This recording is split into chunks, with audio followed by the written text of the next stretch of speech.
Hi, my name is Dr Kerstin Oberprieler.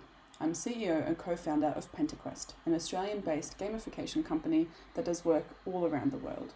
Our clients include government departments, small to large businesses, not-for-profits, educational institutions, and multinationals like Amazon.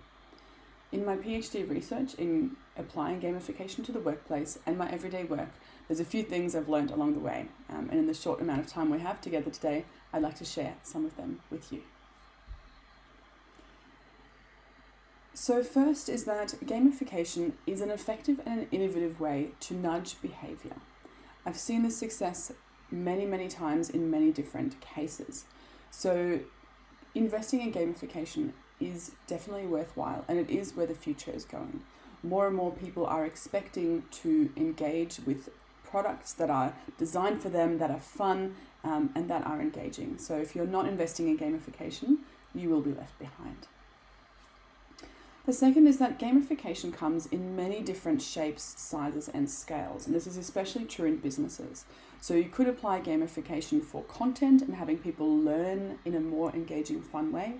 You could apply gamification to behavior and nudging behavior of your staff, your clients, the citizens that you engage with. Gamification comes in so many different shapes and sizes, which is fantastic because it means that there are lots of options out there for you to apply gamification to your unique context. And thirdly, to make sure that gamification is effective for your specific target group is that you need to engage with the design process. User groups are different, and you need to make sure that you tailor the game mechanics to the motivations of your users. So, for example, when we do work with governments, at least here in Australia, sometimes they can be a little bit conservative. They're a lot more traditional and professional in their approach. So when we apply gamification to them, we don't come out with, Dungeons and Dragons style, very playful. The gamification that we tend to apply is a lot more toned down. It's more professional. There's less cutesy things happening, but it depends on the organization. So some organizations will actually want to go very playful, and there's certainly a lot of benefits for the users in that way. But you do need to make sure that you are tailoring the amount of playfulness to your organization. The other thing is that not everyone will like gamification to the same extent, and that's okay. Some people will love it. They go, finally, some fun at work. And I find that there's a bit of a bell curve for how well people respond. So some people absolutely love it. You've got the early majority and the late majority that will engage with it. And then you will have some laggards that, kind of think, well, why do we need to have fun at work? Do we really work as work? Fun is separate. What we find, though, is that even though there will be a mixed response, that people will still engage with it, even the conservative ones, once they can see the in real life benefits. They will, quote unquote, tolerate the fun because they can see the benefits. So you will always have a range of responses. Having said that, gamification can still be very effective in that case, and we see it all the time.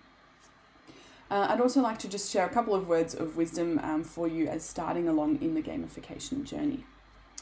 So the first is to embrace experimentation. Gamification is a design process, therefore it requires testing something, failing, improving on it, going out there and testing it again. And I strongly encourage you to do that.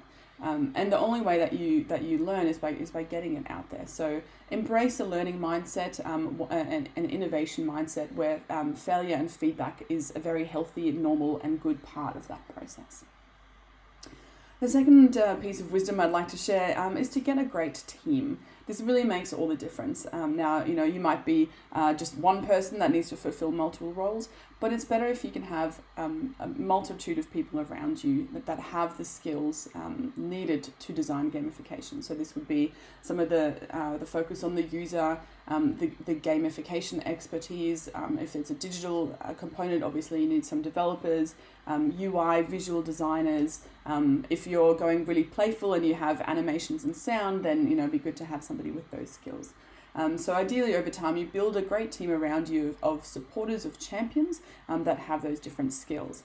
Having said that, it's definitely possible for just one person to start and build along the way as well. The third piece is to take it into the wild. There's no point holding back the gamification design and trying to make it perfect before you get it out there, because guess what? It's not going to be perfect. So I very strongly recommend start basic, even if it's a pen and paper idea that's drawn and sketched roughly, take that out there, get some feedback, because that feedback loop will help you improve the experience much faster. And at the end of the day, we are designing for people in the real world. We're nudging behavior in the real world. So you need to take it out there into the wild, see what it like, see how it works, see how people are responding, and then iterate it that way. So have the courage, don't be afraid, get it out there, get it into the hands of users, and then iterate from there.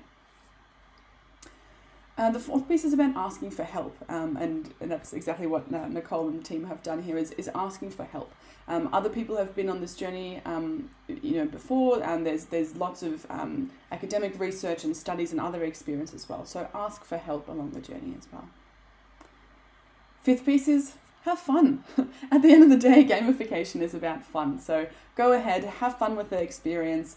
Embrace it when you're launching it. Can you launch it in a different way? Can you, hide something under people's chairs and say, everybody look under your chair, or put up posters of, question mark, something mysterious is coming. So really embrace the fun aspect. And it's you'll find that it is actually more engaging as well if you can be a little bit lighthearted, a little bit fun about what you're doing.